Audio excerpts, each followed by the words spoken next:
es un tema que lo vieron en intro, ¿sí? O sea, ya está dado, no lo vamos a ver de nuevo, pero está bueno que lo tengan repasado como para que, digamos, ahora cuando arrancamos la clase no sea algo que, ay, no me acuerdo de nada de eso, ¿sí? Bueno, algo, digamos, lo más necesario lo vamos a repasar ahora. Bueno, ayer me preguntaba bases físicas o bases químicas, profe, porque en el libro está como bases químicas. Sí, en realidad acá físicas no hace referencia tanto a lo que es la materia física, digamos, como el hecho de que es, digamos, sí lo que corresponde, o sea, no el área de estudio física, aunque sí, digamos, tanto la física como la química, cuando vamos a hablar de moléculas, van a tener acá su que decir, digamos.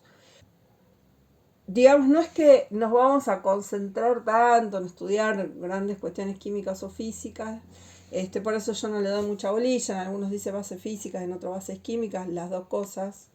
En realidad sería bases físico-químicas, ¿no? Eh, pero bueno, digamos, en realidad es como entrar un poco en la materialidad de todo esto que veníamos viendo en Mendel, como, como, bueno, esos factores que no tenían una materialidad concreta, no teníamos dónde colocarlas. Después cuando vimos meiosis, ya bueno, colocábamos un poco los genes dentro de los cromosomas, pero la idea de gen en sí seguía siendo digamos, una idea muy, como muy abstracta. Bueno, todo esto obviamente es muy abstracto, ¿no?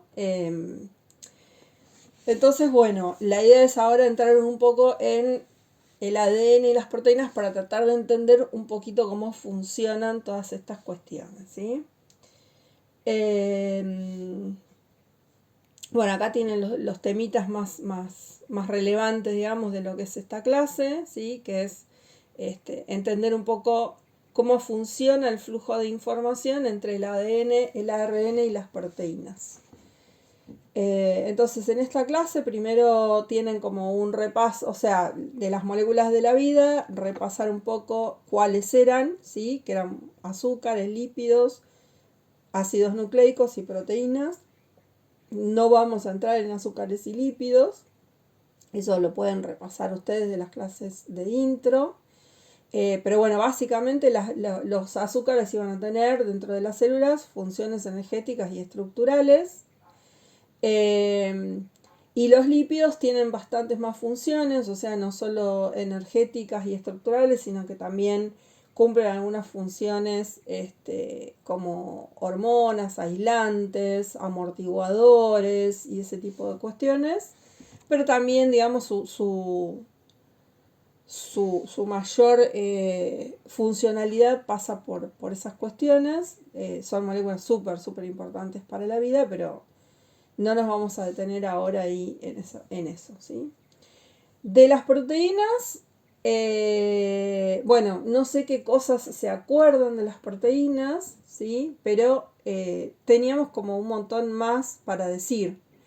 ¿Qué se acuerdan ustedes? Acá en la pantalla, bueno, tienen, no sé si están viendo con compu o con celular, si llegan a leer las letritas chiquitas, pero tienen como un montón de funciones posibles que pueden cumplir. No sé si están viendo mi cursor, ¿lo ven? Sí. De funciones posibles que pueden, digamos, cumplir las proteínas, eh, que pueden ser, o sea, tenemos dentro de las células, básicamente las vamos a dividir en dos grandes tipos de funciones. Las proteínas que van a ser estructurales y las que van a tener funciones enzimáticas, ¿sí?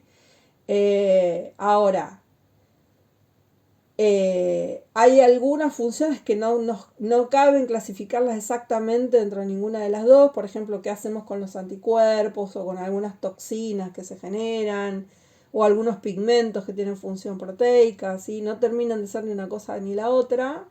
Por eso, bueno, hay como una lista muy larga. Después tenemos un grupo muy importante que son las proteínas, acá, estas, las reguladoras, ¿sí? Que son las que se van a encargar de darle también instrucciones al ADN y decirle, bueno, ahora este gen se tiene que expresar, ahora no, etc. Y cuando hablamos de lo que son proteínas estructurales, por ejemplo, un microtúbulo, para desensamblarse, acuérdense que los microtúbulos eran estructuras súper dinámicas, y que para desensamblarse gastan ATP, ¿sí? El ensamblado del microtúbulo no tiene gasto energético, pero el desensamblado sí.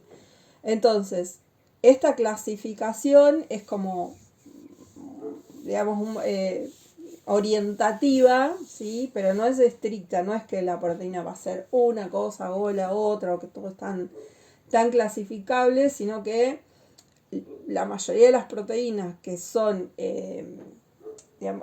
estructurales, de todos modos tienen funciones que son más similares a las enzimáticas, que van a en algún momento hidrolizar ATP para liberar energía para que se puedan generar los procesos que se tienen que generar, alguna actividad similar enzima, aunque la función más importante y genérica de la proteína sea la estructural, ¿sí? ¿Qué más? A ver, ¿qué más me pueden decir de las proteínas? En el caso de las enzimas, intervienen en casi todas las reacciones de la célula, para todas las funciones. Motores moleculares, me imagino que para los flagelos y los cilios. Contráctiles, no sé si era como el movimiento de amebas, o bueno, el movimiento celular también está con eso, con el movimiento de los microfilamentos y todo eso. Y los filamentos de actina, ahí tienen cuando hay movimiento celular, la actina tiene mucho protagonismo. Comunicación intercelular, creo que eran los nexos de las neuronas, por ejemplo, mandando señales. Todas esas son proteínas o hormonas, no me acuerdo. Sí, hay hormonas. Las hormonas son lípidos, pero bueno. Claro, dentro de las hormonas tenemos distintos tipos de moléculas, algunas que son lípidas, otras que son proteicas, pero sí, hay muchas señales proteicas. Y cuando decías conexión entre células, también todo lo que son las uniones gap, ¿se acuerdan? Los canalitos que se forman entre células y células, esos también son estructuras proteicas. Los poros de la membrana nuclear también son estructuras proteicas. Sí, conformación del medio extracelular me parece que eran las glucoproteínas, puede ser como para comunicarse y detectar si hay un invasor o no, si hay una célula que quiere fagocitar. Claro, hay muchas proteínas en todo lo que era el glucocálix y todo eso, y después hay otras que directamente se secretan al medio para generar todo lo que es la matriz extracelular. Claro, ¿sí? Los colágenos, todas esas cuestiones que van a estar afuera y que son secretadas y que van a componer el medio donde se ubica la célula, ¿sí? Bueno, y respecto a cómo están conformadas las proteínas, ¿qué se acuerdan? Tenían 4 niveles, no mal recuerdo. ¿Y cuáles eran, te acordás? Que tenían cadenas de polipéptidos.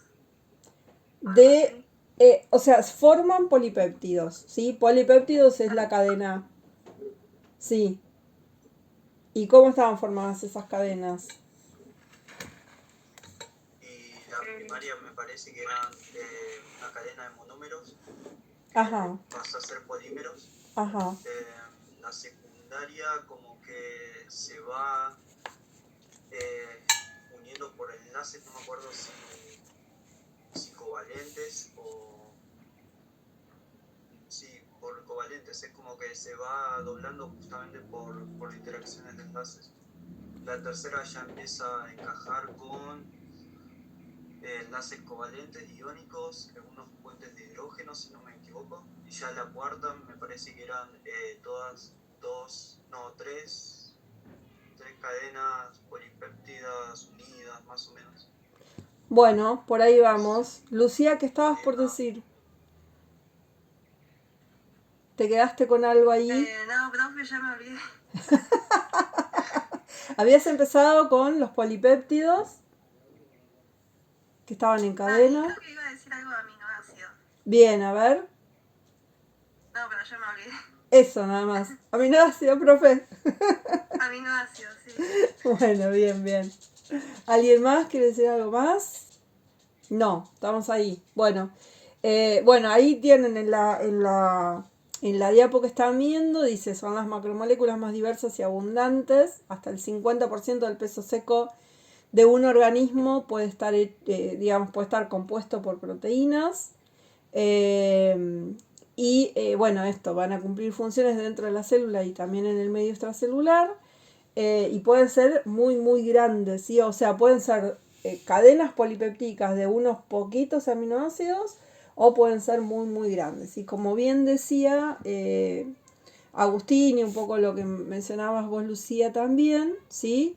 Van a tener 4 niveles de organización las proteínas, ¿sí? El cuarto no está siempre, está a veces en algunas cositas, pero no siempre. Pero bueno, la unidad mínima, o sea, los monómeros que mencionaban ustedes hace un ratito, son los aminoácidos, ¿sí? Que al unirse en cadenitas van a formar polímeros, ¿sí? Meros quiere decir parte, entonces un monómero es una parte y un polímero ya es cuando se forma la cadena con muchas partes secuenciales. Y estos aminoácidos tienen una porción que es fija y una porción que es variable, ¿sí?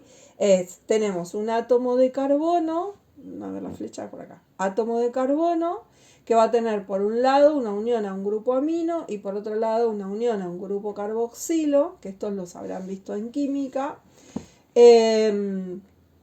Y finalmente la última unión es esta que llamamos grupo R, que es la parte variable. ¿Qué quiere decir R? La R en química, ¿sí? O en bioquímica, cumple la misma función que la X en matemática. ¿Qué quiere decir? Acá va algo, ¿sí? Después vemos qué. ¿Se entiende este concepto? Sí. Bien, entonces es esta cadena R lo que va a hacer que cada aminoácido sea distinto de otro, ¿sí? Todo lo demás es igual para todos. Esta parte de estructura es igual para todos. Esto es lo que va a hacer que cada aminoácido sea diferente de todos los demás. Entonces, acá tienen la forma en que se forman las uniones, ¿sí? Entonces, las uniones peptídicas, ¿sí? Que van a hacer que se forme esa especie de trencito con vagón, de trencito con varios vagones, digamos, y que se vaya formando esta cadena, de modo tal que en un extremo siempre vamos a tener un extremo amino terminal y un extremo carboxilo terminal. Es decir, esa cadena, ¿sí? Ese polímero va a tener un sentido, no es lo mismo un extremo que el otro, ¿sí? Porque químicamente son muy diferentes. Bueno, ¿se acuerdan más o menos de todo esto que estamos mencionando? Bien. Bueno, entonces, estas uniones, ¿sí? Esta seguidilla de un aminoácido, otro, va o sea, el trencito va a formar lo que es la estructura primaria de la proteína, que es esa secuencia, ¿sí? Primero va este aminoácido, después es otro. Eso es estructura primaria de la proteína. Después tenemos lo siguiente, la estructura secundaria, a veces es medio como difícil de entender. Decimos, bueno, pero ¿qué es esto? Son estructuras repetitivas, la famosa hélice alfa y hoja plegada beta, ¿sí? ¿Se acuerdan? ¿Les suena, ahora que lo menciono, les suenan esas palabritas? Sí. Sí, bien. Entonces, esas estructuras son estructuras que las vamos a ver, o sea, que son como, o sea, tienen un nombre, amerita darles un nombre, porque son estructuras que aparecen muy frecuentemente en todos los tipos de proteínas, que van a formar como, digamos, zonas como tubulares, ¿sí? Como más fuertes, donde los aminoácidos están organizados y van a formar esas regiones como más tubulares, más fuertes, o las hojas plegadas beta van a formar como zonas planas de la proteína que se van a comportar más como una hoja, como un plano, ¿sí? Pero que son, si bien pueden estar conformadas por distintos tipos de aminoácidos, pero la estructura, ese tipo de estructura en general, es muy frecuente, ¿sí? Muy recurrente cuando se generan las estructuras proteicas, y entonces la vamos a encontrar bastante seguido, y por eso se les da un nombre, ¿sí? A eso le llamamos estructura secundaria. Y después tenemos la estructura terciaria, que ya es el plegado final de todo ese polipéptido que tenemos, que si es una estructura globular, como en este caso, ¿sí? Esto creo que es una hemoglobina, casi seguro, no dice, pero seguramente. Acá está el grupo hemo y todo. Se va a formar ya este plegamiento final de todo lo que es la subunidad, ¿sí? Y eso lo vamos a tener en todas las proteínas. Después tenemos algunas que tienen estructuras cuaternarias, ¿qué quiere decir? Que están formadas por varios polipéptidos, como el caso de la hemoglobina, donde tenemos 2 subunidades alfa y 2 beta, y que esos 4 polipéptidos van a estar asociados entre sí y van a terminar conformando esa proteína compleja, entera, grandota y funcional, ¿sí? O sea, la función hemoglobina se cumple cuando estas 4 subunidades están asociadas, ¿sí? Que son 2 cadenas iguales, llamadas alfa, o sea, con la misma estructura primaria, secundaria y terciaria, y 2 beta también con la misma estructura primaria, secundaria y terciaria, que se van a asociar, y al estar las 4 se forma la proteína funcional, ¿sí?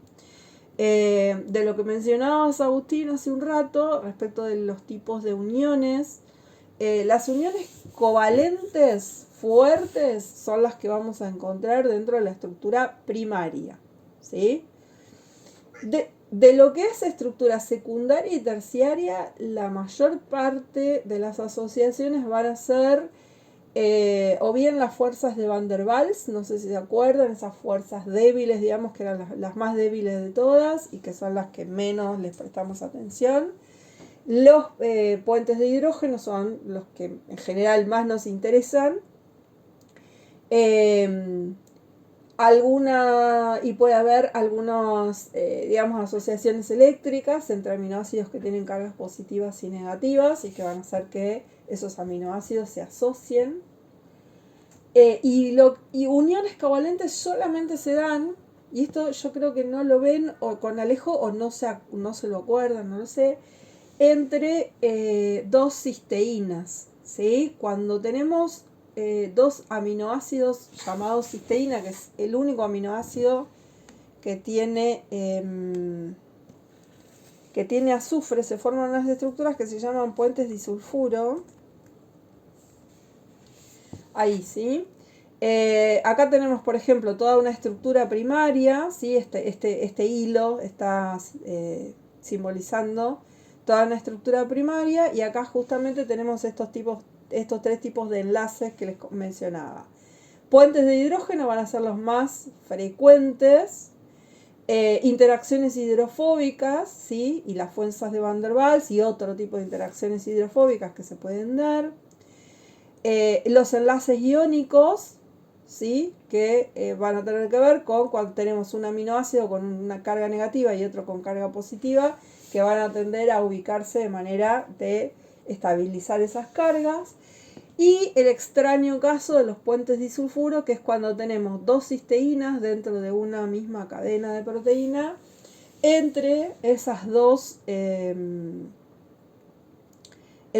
cisteínas, entre los azufres de esas 2 cisteínas, se forman ahí sí uniones covalentes muchísimas veces, que se llaman así puentes disulfuro, ¿sí? Y que son, obviamente, ustedes, no sé si se acuerdan, digamos, pero estas son las uniones más fuertes, las covalentes, dentro de lo que es reacciones químicas, mientras que las de Van der Waals son las más débiles de todas. ¿Se acuerdan de eso? Donde vamos a tener distintos niveles de enlaces, digamos, poderosos o menos poderosos, ¿sí?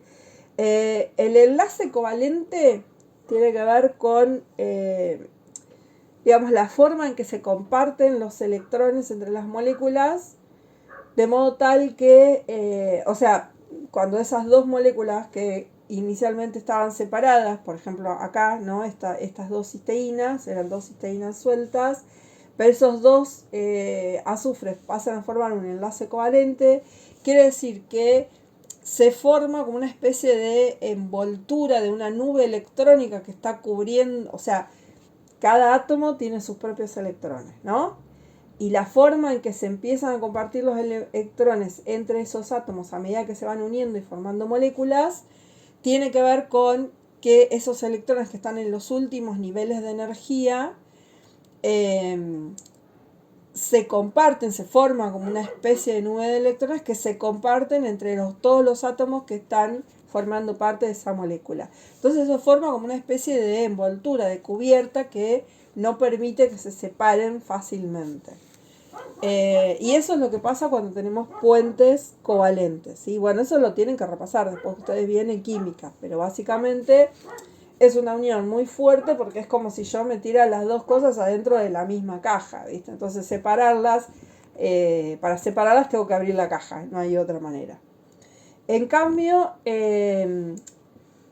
las uniones eléctricas siguen siendo como más fáciles de separar, como si las tuviera unidas de una manera muy fuerte, con un imán muy fuerte, pero no están adentro de la misma cajita, ¿sí? O sea, se atraen muchísimo porque al tener uno carga positiva y otro carga negativa, y al estar cerquita se estabilizan las cargas, pero todavía siguen siendo dos cosas que se pueden separar más o menos fácilmente. En los puentes de hidrógeno, la atracción tiene que ver con las polaridades que se forman dentro de una molécula, donde ahí ya no hay cargas netas, sino que, digamos, hay una estabilización. Ahora me meto un poco con la diferencia entre lo que es polaridad y carga, ¿sí? Pero básicamente, digamos, es una interacción que se parece un poquitito a la de las cargas, pero acá no hay cargas. Son moléculas que son neutras. Lo que pasa es que esos electrones van a estar distribuidos de manera desigual dentro de toda la molécula. Y entonces, digamos, esta cercanía hace que se estabilicen esas asimetrías internas de la molécula. Asimetrías en términos de carga, de la distribución de la carga eléctrica. Y son todavía uniones que están a mitad de camino entre débiles y fuertes, ¿sí? O sea, si las comparamos con un enlace covalente son débiles, pero si las comparamos con las fuerzas de Van der Waals y otro tipo de interacciones, son mucho más fuertes. Y en general los puentes de hidrógeno son importantes cuando tenemos muchos puentes de hidrógeno que están actuando al mismo tiempo. O sea, un puente de hidrógeno solo no puede hacer demasiado, pero cuando tenemos muchos puentes de hidrógeno, la sumatoria de todas esas fuerzas sí puede llegar a ser muy poderosa. Y las fuerzas de Van der Waals son atracciones muy muy débiles que se dan entre moléculas hidrofóbicas, que en general también tienen que ver con, digamos, formas en las cuales esas moléculas como que se acomodan, ¿sí? Se pueden ubicar, porque suelen, digamos, como ser moléculas largas muchas veces y coinciden en forma, entonces hay una cuestión que tiene a veces más que ver con la forma que con las cuestiones eléctricas, y básicamente con que no se molestan porque son todas bien apolares y tienen unas pequeñas, digamos, interacciones químicas ahí muy muy débiles, que hacen que no, digamos, que puedan convivir muy bien entre ellas, ¿sí? En general no es tanto lo que interactúan como lo que conviven bien. ¿Se entiende? No sé, más o menos. Son metáforas y analogías como para que más o menos les quede un poco estas ideas, ¿sí? Los diferentes átomos que van a estar formando las moléculas, ¿sí? tienen distinta afinidad por los electrones, ¿sí? Otra vez, los mando a repasar química, pero recuerden que los átomos podían tener una o más órbitas, digamos, donde están los electrones alrededor del núcleo orbitando. Y la última es la que, digamos, puede o no tener la cantidad máxima de electrones que puede soportar. ¿Sí? La primera órbita podía tener 2 electrones como máximo y todas las demás se completaban cuando tenían 8 electrones. Entonces van a tender a formar asociaciones con otros átomos de manera tal que les permitan llegar, o sea, si no tienen los 8 electrones que tienen que tener, van a formar asociaciones, como por ejemplo pasa con el oxígeno, que sí tiene 6, y los hidrógenos, que tienen 1 cada uno, van a tender a asociarse con otras moléculas de manera tal de llegar a completar la cantidad máxima, y eso es lo que los hace más estables, ¿sí? Entonces, entre los 3 átomos sí completan esa cantidad total de 8 electrones en el nivel más externo de la órbita, y eso hace que la molécula sea más estable, ¿sí? Entonces, esa nube de electrones, de esos 8 electrones, va a estar alrededor de toda la molécula. Ya no es que el oxígeno va a tener 6, el hidrógeno 1 y el otro hidrógeno 1, sino que los 8 electrones que juntaron entre los 3 van a estar formando una nube alrededor de toda la molécula. Y eso es lo que yo les decía recién, es como una especie de caja que los envuelve, ¿sí? Es como le ponemos como una envoltura a todos, y entonces para separarse tienen que romper esa envoltura. Y eso hace que esos enlaces sean como muy estables. Ahora, no todos estos átomos que están formando esta molécula de agua tienen la misma capacidad de atraer los electrones, porque el oxígeno tiene un núcleo con cargas positivas que es mucho más grande que los núcleos que pueden tener cada uno de estos hidrógenos. Entonces, de esa nube de electrones que van a estar orbitando alrededor de los 3 todo el tiempo, va a haber más electrones, más tiempo cerca de la zona del oxígeno que cerca de las zonas de los hidrógenos, ¿sí? Entonces, se va a formar una situación en la cual vamos a tener estas cargas distribuidas de manera asimétrica. La zona donde está el oxígeno va a ser más electronegativa y las zonas donde están los hidrógenos va a ser más electropositiva. Es decir, acá va a haber más cantidad de electrones, más tiempo. Y eso hace que, si bien la molécula en su totalidad es neutra, no tiene carga eléctrica, sí las cargas van a estar distribuidas de manera asimétrica. Entonces, las moléculas de agua van a tender a ubicarse entre sí de manera de estabilizar, van a tender a ubicarse, ¿sí? De manera tal que las distintas moléculas de agua, ¿sí? Si esta tiene el oxígeno hacia acá y los hidrógenos hacia acá, los hidrógenos van a tender a estar más cerca de otras moléculas de agua, pero ubicadas de manera tal que digamos, estén orientados con el oxígeno, y así sucesivamente, ¿sí? Y esto es lo que va a estar formando estos enlaces, que son los enlaces de hidrógeno, que le va a dar una orden, o sea, en el caso del agua, el ordenamiento máximo llega cuando cristaliza, cuando se forma hielo, y toda esta estructura es bien geométrica, ¿sí? Y se están orientando bien estas moléculas de manera muy, muy ordenada, ¿sí? Cuando solidifica, cuando llega a 0 grados o menos. ¿Se entiende un poquitito más todo esto? Bueno, y acá tienen comparación de 3 moléculas diferentes, ¿sí? Bueno, entonces, este es el dióxido de carbono. Muchas gracias, Gustavo, ¿sí? ¿Qué pasa? Acá, si bien tenemos 2 oxígenos, A ver, en una molécula como esta, empiezo por acá, ¿sí? En una molécula como esta, este doble enlace del oxígeno con el carbono hace que este oxígeno quede como muy expuesto hacia afuera de la molécula, compitiendo mucho por los electrones y sacándole los electrones a todos a estos otros, digamos. Y entonces hace que esta molécula sea muy polar, incluso más que esta, ¿sí? El oxígeno compite por los electrones con los hidrógenos, ¿sí? Y en este caso, esta molécula es como un poco más, digamos, está como más abierto todo esto, y si bien los electrones pasan más tiempo cerca del oxígeno, la competencia, digamos, es mucho más marcada en esta molécula que tiene una simetría mucho más marcada, ¿sí? Donde este oxígeno con un doble enlace con el carbono se genera un polo mucho más fuerte todavía que el que se genera en el agua, ¿sí?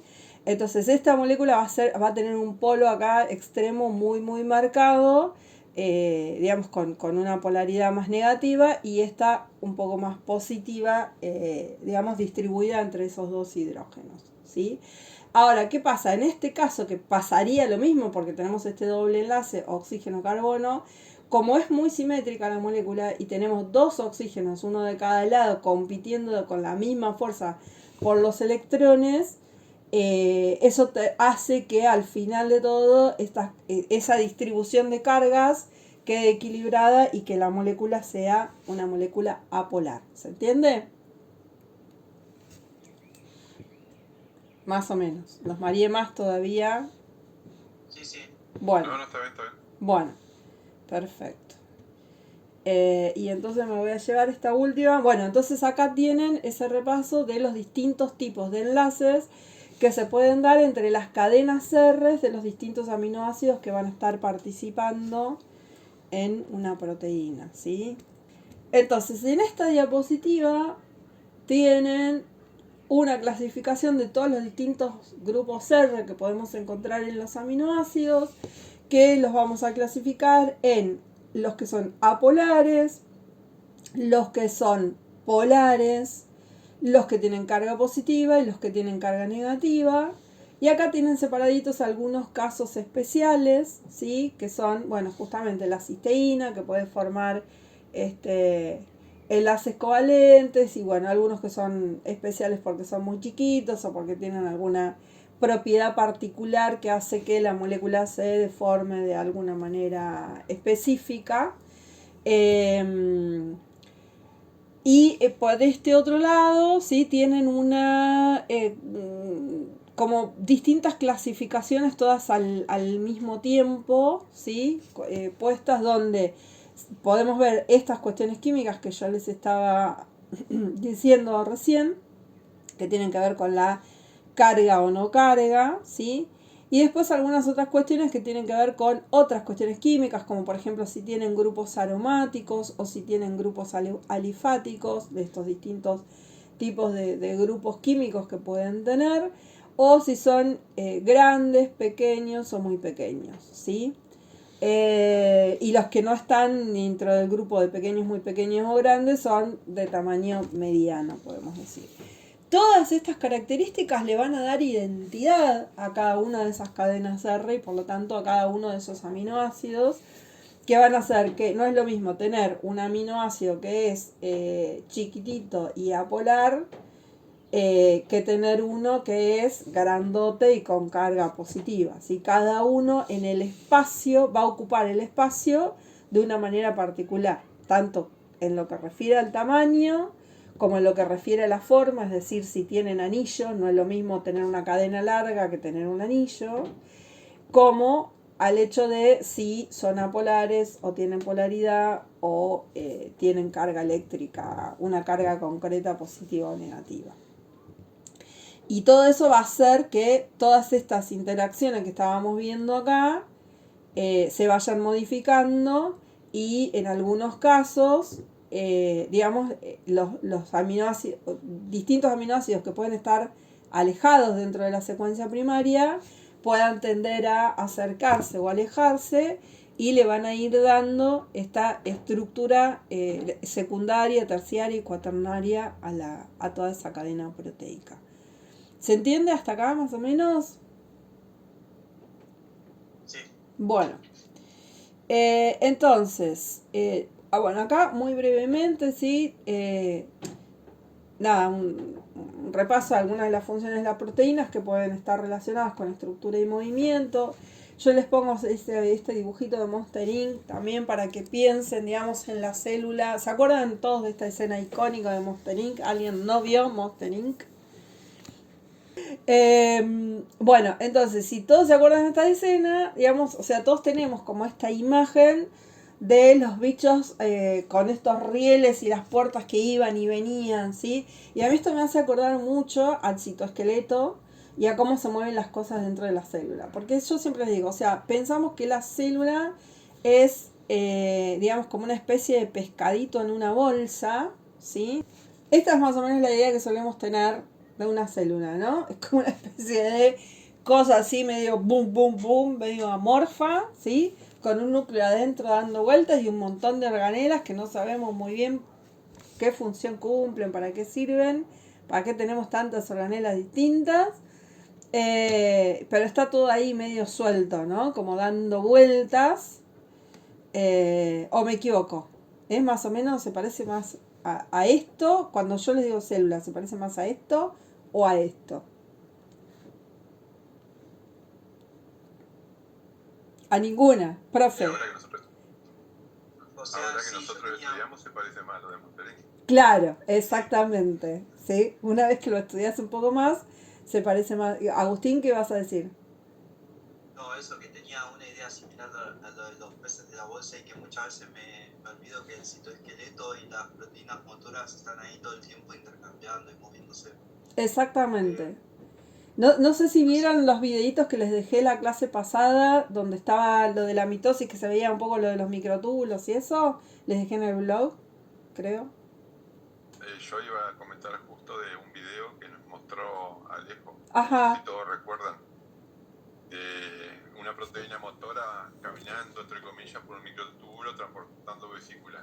Está fantástico eso. Hermoso. No, si uno no lo estudia no tenés ni idea de que eso ocurre en una célula. Exactamente, tal Lo cual. imaginás como más estático.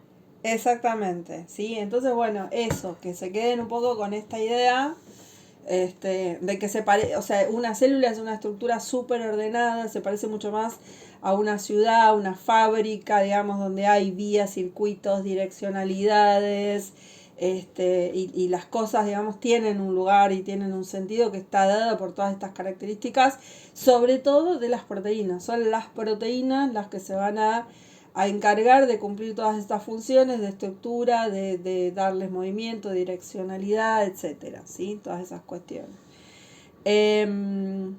Y todo eso, todo ese movimiento, toda esa direccionalidad, etcétera, está dada por estas características químicas. Yo creo que también vieron con Alejo el ejemplo de la bomba sodio-potasio, ¿sí? Sí, la vimos a eso. Bueno, bueno, donde justamente esas modificaciones de las interacciones eléctricas van a ir induciendo cambios conformacionales dentro de la molécula, ¿sí? Entonces, cuando la molécula está asociada a unos iones, digamos, tiene una estructura, pero cuando los 3 iones de sodio se terminan de asociar a la molécula, esas uniones, más allá de la hidrólisis de ATP o no, etcétera, pero, o sea, que es súper importante, digamos, es parte de la función de la molécula, pero, digo, más allá de eso, se induce todo un cambio conformacional, o sea, se modifican todas las tensiones, todas estas cargas eléctricas de las que veníamos hablando, todas estas interacciones, que me quedaron abajo ahora, ¿sí? Polaridades y etcétera, todo eso, cada vez que alguien se suma a la fiesta, digamos, se va modificando, ¿sí? Se va modificando la interacción entre todos los participantes de esto. Y eso hace que se modifiquen las tensiones, se modifique la forma de la proteína y se inducen cambios conformacionales que pueden ser muy importantes, ¿sí? Que pueden involucrar que se rompan otras moléculas, como por ejemplo en este caso que hay hidrólisis de ATP, y pueden provocar que la propia proteína modifique su estructura, en este caso abriendo el canal hacia el exterior de la célula, ¿sí? Y cuando se unen los iones potasio, eso induce otra vez el cambio conformacional de manera tal que el canal se abre hacia el interior de la célula y así sucesivamente. ¿Se acuerdan? Entonces de todo eso lo tienen fresco porque lo dieron para el parcial. Sí, sí.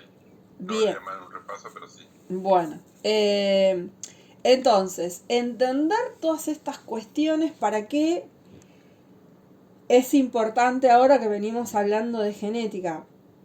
Porque cuando nosotros estamos hablando, o sea, tenemos que entender que las proteínas no solo tienen que estar presentes, sino que tienen que ser funcionales. Ustedes vieron también el ejemplo de el caso de la mutación en la hemoglobina.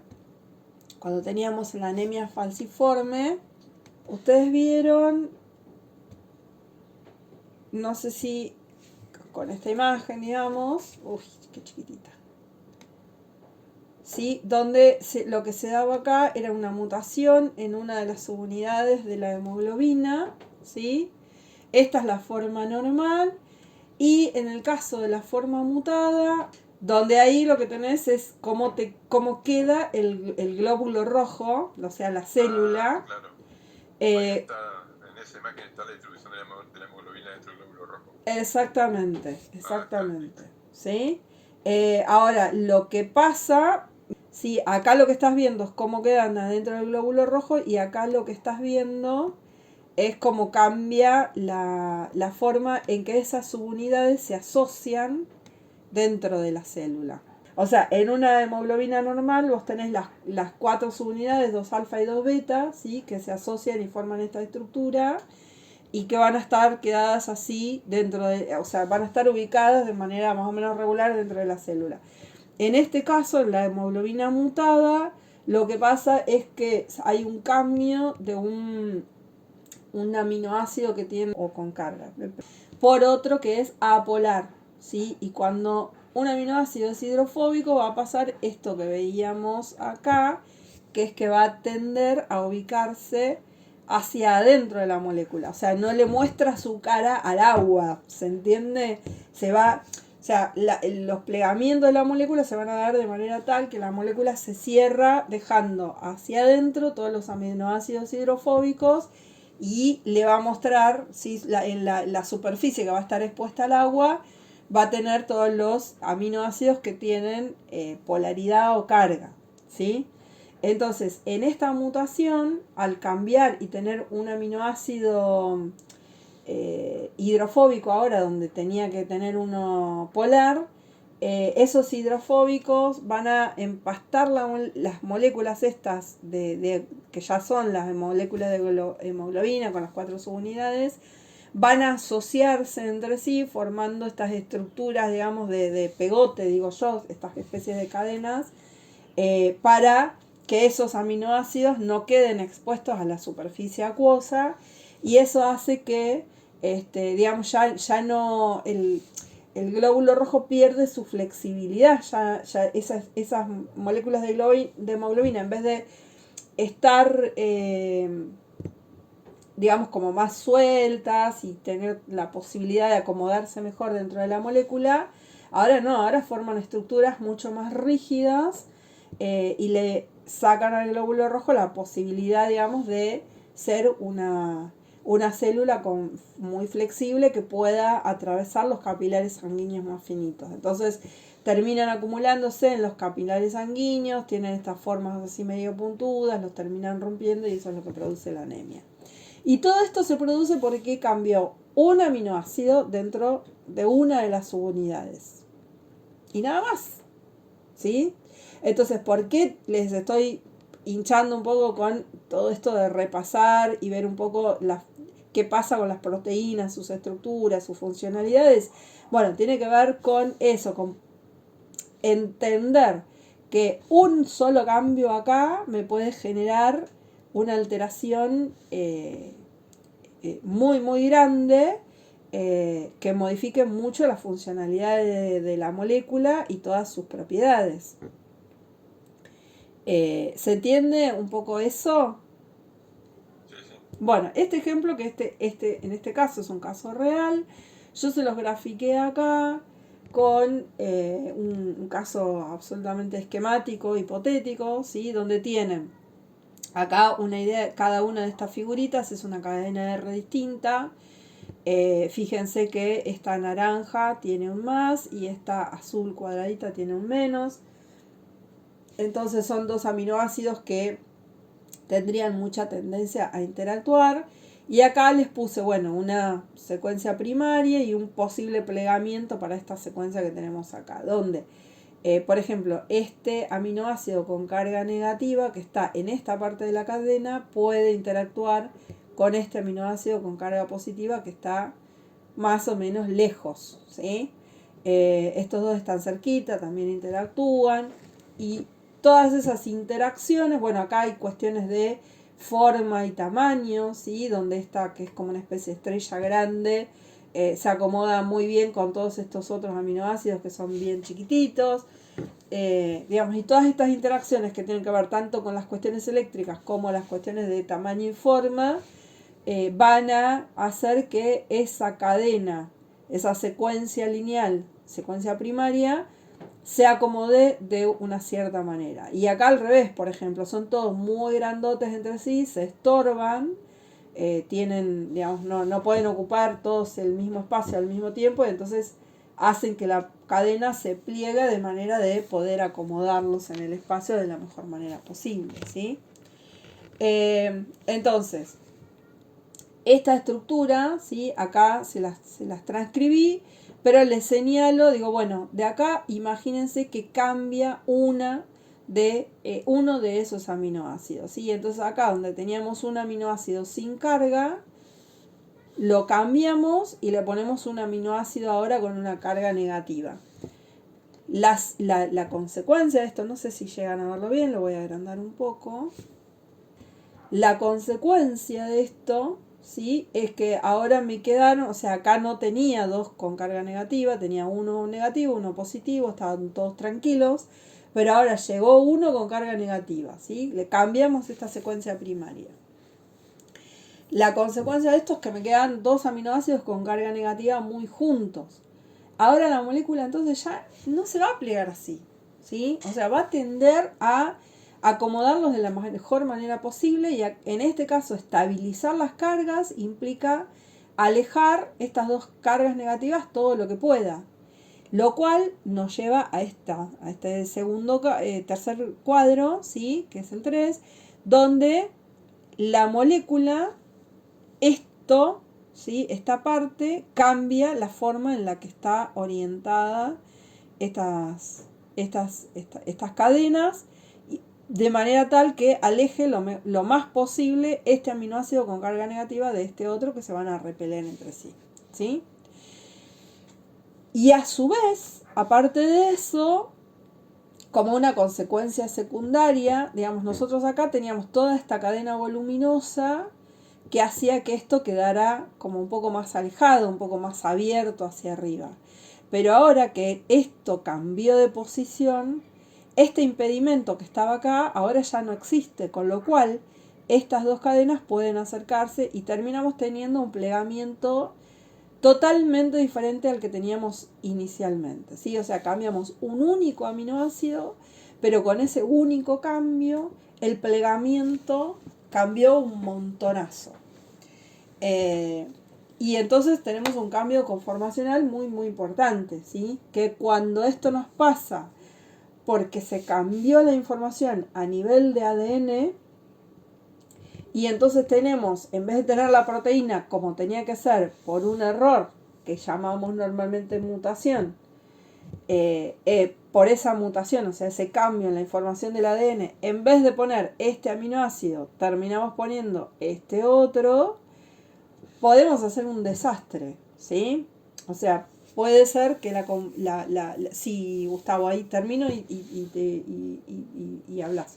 Digamos, puede pasar que toda esta conformación sea muy, muy diferente. O sea, hay algunos cambios que van a ser muy importantes y otros que no van a ser tan importantes, ¿sí? A veces A lo mejor que cambie este por este no modifica mucho porque los dos son más o menos del mismo tamaño y si los dos tienen más o menos el mismo tipo de polaridades y se pueden acomodar, a lo mejor la molécula no cambia tanto. Pero hay cambios que sí van a ser muy muy importantes y le van a cambiar mucho las características a las moléculas. Sí, Gustavo. En ese caso que está ahí en el gráfico, obviamente que la proteína deja de cumplir o dejaría de cumplir la función original, normal, Sí. entre comillas. Sí. Pero no necesariamente pasaría a cumplir otra función. Puede no cumplir ninguna. Puede no cumplir ninguna. Ok. Y eso es lo que nos pasa cuando tenemos, por ejemplo, alelos recesivos. Yo siempre vuelvo al ejemplo de color de la flor. Que es color de la flor de las flores de Mendel, por ejemplo, que teníamos violetas y blancas. Entonces, ¿qué pasa cuando tenemos un alelo recesivo? Podemos tener tenemos un gen que se encarga de producir una proteína que se va a encargar a su vez de sintetizar el pigmento violeta. Entonces, vamos a tener la forma normal, que es la que nos produce esta proteína, que es la que es funcional, ¿sí? La que debería ser, la forma que tendría que tener y todo, para que pueda cumplir esa función de sintetizar el pigmento. Y podemos tener esta otra versión, que es la de la proteína mutada, donde se cambió toda la forma y se perdió la función y ya no se puede sintetizar más el pigmento. Entonces, ahí tenemos flores que, si bien la proteína puede estar expresada, puede estar presente, no cumple esa función de sintetizar pigmento. Y por lo tanto tenemos una flor blanca. Pero también podría haber ocurrido que esta proteína se modifique, pero no tanto, y entonces sintetiza pigmento, pero en vez de sintetizar pigmento violeta, sintetiza pigmento azul, ¿sí? O otra tonalidad de violeta. Y entonces ahí tenemos distintas variantes, por ejemplo, ¿no? Alguna especie que tenga distintas variantes de violeta o distintas variantes de rojo. No sé, estoy pensando, por ejemplo, en las alegrías del hogar. No sé si se ubican con las alegrías del hogar. En Misiones, por ejemplo, los gringos, hay mucho polaco y eso, que llevaban alegrías del hogar porque traían, ¿no? Las flores que eran para ellos muy como muy familiares, y se convirtió en una especie súper invasora y problemática dentro de lo que es Misiones. Y tienen cantidad de alegrías del hogar con tonalidades de distintos rojos y estos distintos magentas y rosas diferentes, que por ejemplo algunos pueden ser producto de la combinación de dos pigmentos diferentes, pero digamos dentro de los rojos hay distintas tonalidades, algunos que son más anaranjados, otros que son un poco más oscuros. Dentro de los rosas estos magentas, digamos, también hay algunos que tienden más hacia el violeta, otros que tienden más hacia el rosado, ¿sí? Y toda esta variación puede estar dada por digamos, cambios en la funcionalidad que no son tan bruscos como produce pigmento, no produce pigmento, ¿sí? Pero en general los alelos recesivos, como el color blanco y otro tipo de cuestiones, tienen que ver con falta de función de la proteína. No sabía que la planta esa era invasora, pero ahora me explico algo que yo vi cuando cuando fui al Parque Nacional Iguazú. Sí. Que fui en primavera, me llamó la atención que esa planta dentro del parque era como pasto, así por todos lados ya. Exacto, sí, es súper invasora. Después vamos a ver, cuando veamos la parte de dispersión y todo eso, tiene un mecanismo dispersivo súper eficiente. Los frutitos explotan y liberan las semillas muy muy lejos. Creo que había un videíto, no me acuerdo.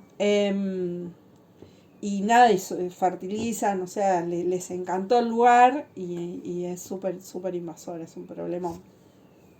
¿Tiene un sistema de dispersión de fruto como el falso cafeto? ¿O tártago? Parecido en el sentido de que es como se llama No. biolística o biobalística, ¿no? Que tiene esa forma explosiva. En realidad el mecanismo es otro, porque el del falso cafeto tiene que ver con que se seca el fruto y se generan tensiones y eso hace que el fruto explote. Exacto. En cambio, en esta, al revés, se llena de agua y se va hinchando y se va hinchando y se va hinchando cada vez más hasta que esa hinchazón hace que también las tensiones que hay dentro del fruto hacen que reviente, pero al revés por estar por excesivamente hidratado. O sea, el falso cafeto revienta porque se deshidrata y este revienta porque se hidrata demasiado. Ah, ok. Espero que más o menos se haya entendido un poco esta idea. Les sugiero fuertemente que se pongan con el trabajo práctico asociado a esta clase, donde hay algunos ejercicios. A ver, no lo tengo abierto, pero hay un ejercicio donde tenemos, digamos, un ejercicio de traducción que todavía no vimos, ¿no? Traducción, pero donde van a tener que pasar de una secuencia de ADN a la secuencia de proteína y tenemos cambios en las distintas secuencias de ADN. Bueno, acá en el TP tienen, este es el TP3, ¿sí? Tienen, bueno, primero tienen la tablita con los aminoácidos y creo que está en alguna parte acá, ¿sí? El código genético, que ahora después lo vamos a ver. Donde podemos, decimos, bueno, tenemos de esta secuencia a nivel de ADN o ARN y con eso podemos sintetizar la proteína, ¿sí? Entonces tienen un ejemplo acá de este péptido hipotético inventado por mí para el ejercicio, ¿sí? De cómo se plegaría en función de los aminoácidos que tiene y cómo estaría plegada la proteína. Y entonces yo les digo, estos dos que están acá son fundamentales para la función. Si se cambian cualquiera de los otros no pasa nada, pero si se cambian estos dos, se pierde la función, ¿sí? Entonces tenemos un montón de ejemplos donde a esta misma secuencia le, digamos, ponemos algún cambio que está acá marcadito en rojo y entonces es ir analizando qué pasaría y cómo puede ir cambiando nuestra proteína y qué tan graves serían o no serían esas consecuencias respecto de los cambios de función que se pueden ir dando, ¿sí? Entonces les sugiero que se pongan y lo hagan. Es bastante rápido el ejercicio, ¿sí? Pero les va a venir bien para poder reflexionar un poco sobre esto que estamos hablando. Bueno, entonces, importante, ¿sí? Yo les hincho bastante con el tema de las mutaciones. Ahora vamos a ir viendo un poco más del ADN y cómo se traduce a proteína toda la información que está en el código genético y todo. Pero es fundamental que ustedes entiendan por qué esto está en relación con todo lo que veníamos hablando cuando hablamos de, bueno, es el mismo gen, está codificado dentro de la misma región de ADN, está en estos mismos cromosomas homólogos, que son los que se aparean durante la meiosis, ¿sí? Y que tienen los mismos genes ubicados en los mismos lugares, pero que pueden tener alelos diferentes. ¿Qué son esos alelos diferentes? Bueno, son estas versiones de la misma secuencia, que son, en términos genéricos, es la misma secuencia, pero que pueden tener pequeñas modificaciones, pequeñas alteraciones entre una y otra, que hacen que esa función se cumpla de manera diferente entre las distintas variantes. Y esas distintas variantes nos van a dar toda esta diversidad que después observamos en la vida, ¿sí? Cuando ustedes con Lía hablen de biodiversidad y hablen de los distintos niveles en los que podemos encontrar biodiversidad, Lía siempre les nombra el nivel genético, digamos, pero no profundiza porque es todo esto que nosotros ya estuvimos viendo. Después cuando viene la mesa y les preguntamos por biodiversidad a nivel genético, no, eso no lo vimos. Como, chiquis, ¿de qué estuvimos hablando los primeros 2 meses de la materia? De todo esto, ¿sí? O sea, es importante que ustedes todo esto que estamos viendo lo entiendan como bases de la biodiversidad. Por eso yo les digo, yo sé que por ahí la parte genética les aburre un poco, que no es lo que vinieron a estudiar cuando se anotaron en ciencias ambientales, pero en realidad tiene mucho que ver, o sea, es fundamental para poder entender cómo se genera toda esta biodiversidad y cómo toda esta diversidad genética es la materia prima con la que después trabaja la evolución, ¿sí? Entonces, tanto cuando hablen de biodiversidad con Lía como cuando hablen de selección natural y otros mecanismos evolutivos, vamos a estar, digamos, trabajando con todas estas variantes que se van generando por distintos cambios que se pueden ir produciendo a nivel de la información genética y que van a tener consecuencias después en el fenotipo. ¿Sí? ¿Se entiende un poquitito el por qué estamos viendo todas estas cuestiones? Sí. Bien, bueno. Bueno, entonces, hasta acá proteínas.